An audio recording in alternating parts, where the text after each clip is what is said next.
ఈ సర్టిఫికేట్‌ని డాక్యుమెంట్‌లో ఎలా చేయాలో చూపిస్తాను చూడండి. ముందు డాక్యుమెంట్ మీద క్లిక్ చేయండి.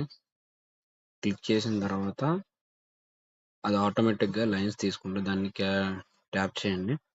ఇలా డాక్యుమెంట్ అయిన ఫోటోని మీ యొక్క డ్రైవ్‌లో పంపించుకోవడానికి ట్రై చేయండి. దానికి ఏమీ లేదు. ఇప్పుడు వచ్చిన ఫోటోని గ్యాలరీలోకెళ్ళి ఇలా వచ్చిన ఫోటోని మామూలుగా ఈ వచ్చిన దాన్ని మీరు ఏం చేస్తారంటే షేర్ కొట్టి డ్రైవ్ సింబల్ మీద ట్యాప్ చేసి దీన్ని ఇమేజ్ అడుగుతుంది చూడండి.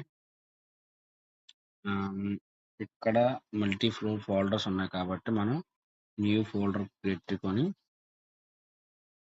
మై సర్టిఫికేట్ అని కొట్టుకోండి.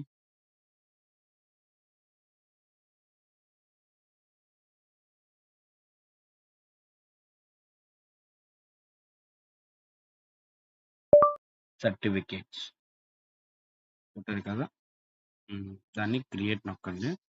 సెలెక్ట్ అయిన ఫోల్డర్ని క్లిక్ చేయండి. ఇందులో మై సర్టిఫికేట్స్ కాకుండా మళ్ళీ మై సర్టిఫికేట్స్ క్రియేట్ చేశాం కదా, దీని లోపలికి వెళ్ళి ఇప్పుడు మీరు ఏదైతే డాక్యుమెంట్ పెడుతున్నారో ఆ డాక్యుమెంట్ నేమ్ పెట్టుకోండి.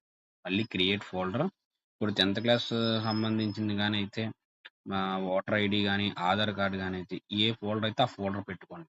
ఎందుకంటే రేపు పొద్దున్న ఏవి ఒక్కసారి వెతుక్కోకుండా ఏ ఫోల్డర్లో ఆ ఫోల్డర్లు ఉంటాయి కాబట్టి మీరు దాన్ని ఈజీగా ఓపెన్ చేయొచ్చు.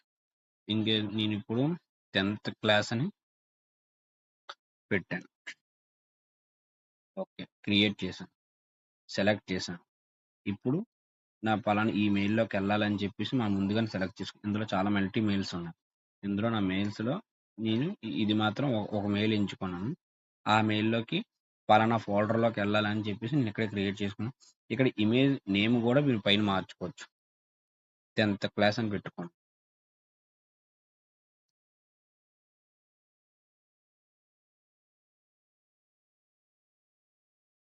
టెన్త్ క్లాస్ అని పెట్టుకొని అప్లోడ్ చేయండి. ఆటోమేటిక్గా పైన అనేది అప్లోడ్ అవుతుంది, చూసారా?